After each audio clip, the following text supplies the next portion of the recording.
নমস্কার বন্ধুরা, ছোটদের ভালোবাসা ও বড়দের প্রণাম জানিয়ে আজ আপনাদের সাথে আবার একটা রেসিপি শেয়ার করতে চলেছি। আপনারা প্রথম থেকে পুরো ভিডিওটা শেষ পর্যন্ত দেখতে থাকুন। যদি কোনো বন্ধু নতুন হয়ে থাকেন, চ্যানেলটি সাবস্ক্রাইব করে বেল আইকন হলে সেট করে দিন সবার প্রথমে আমার রেসিপি পেতে। তো দেখুন বন্ধুরা, আজকে বানাবো মাছের কাঁটা চচ্চড়ি।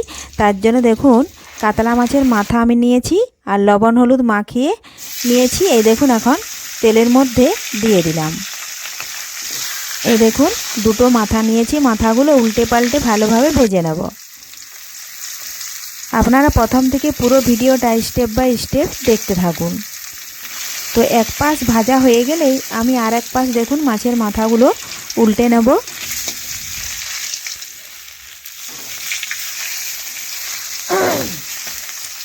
মাছের মাথা তো আমরা অনেকের সাথে দিয়ে খেয়ে থাকি, যেমন লাউ দিয়ে খেয়ে থাকি, বাঁধাকপি, কিন্তু আজকে আমি আলু দিয়ে কাঁটা চচ্চড়ি বানাবো। তো দেখুন বন্ধুরা, ভাজা হয়ে গেছে, মাছগুলো তুলে নিচ্ছি। এখন ওই তেলের মধ্যে দিয়ে দিলাম তেজপাতা, গোটা জিরে, একটু ভেজে নিয়ে পেঁয়াজ কুচি দিয়ে দিলাম। পেঁয়াজও একটু নাড়াচাড়া করে ভেজে নিচ্ছি। এই দেখুন এইভাবে তেলের মধ্যে নাড়াচাড়া করে একটু ভেজে নেব। পেঁয়াজ একটু ভাজা হয়ে গেলেই আমি একটা টমেটো কুচিয়ে রেখেছি, টমেটোটা দিয়ে দেব। দেখুন এখন টমেটো পেঁয়াজের সাথে একটু ভেজে নেব নাড়াচাড়া করে এইভাবে। এই জন্যই পেঁয়াজটা আমি খুব বেশি লাল করলাম না, কারণ টমেটোর সাথে আবারও ভাজবো, তা না হলে অনেকটাই পেঁয়াজের কালার পুড়ে যাবে। এখন দিলাম আদা জিরে কাঁচা লঙ্কা বাটা, গোলমরিচ বাটা ও রসুন বাটা। এটাও ভালোভাবে মশলার সাথে একটু নাড়াচাড়া করে মিশিয়ে নেব। আর দেখুন এখন দিয়ে দিচ্ছি আমি পরিমাণ মতো হলুদ গুঁড়ো, আর দেব পরিমাণ মতো লাল লঙ্কার গুঁড়ো।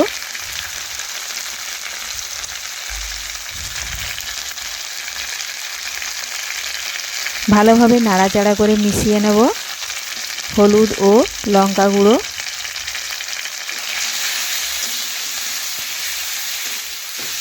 মেশানো হয়ে গেছে, একটু কষে নেব। এইভাবে নাড়াচাড়া করে একটু কষে নিচ্ছি। দেখুন টমেটো থেকে যে জল বেরিয়েছে সেই জলটা থেকে আমি কষে নিচ্ছি, এক্সট্রা কোনো জল দিই না। এখন আমি ছোট ছোট করে আলু কেটে রেখেছিলাম, আলুগুলো দিয়ে দিলাম আর স্বাদ মতো দিচ্ছি লবণ। এখন ভালোভাবে আলু আবারও মশলার সাথে একটু রান্না করে নিচ্ছি।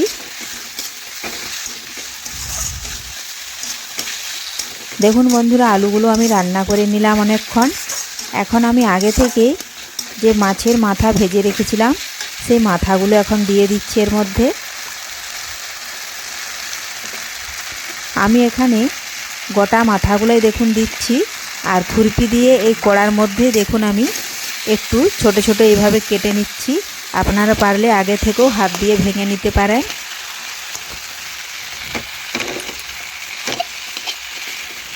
এই দেখুন এইভাবে টুকরো করে আবারও নাড়াচাড়া করে মিশিয়ে মশলার সাথে মাছের মাথাও একটু কষে নেব।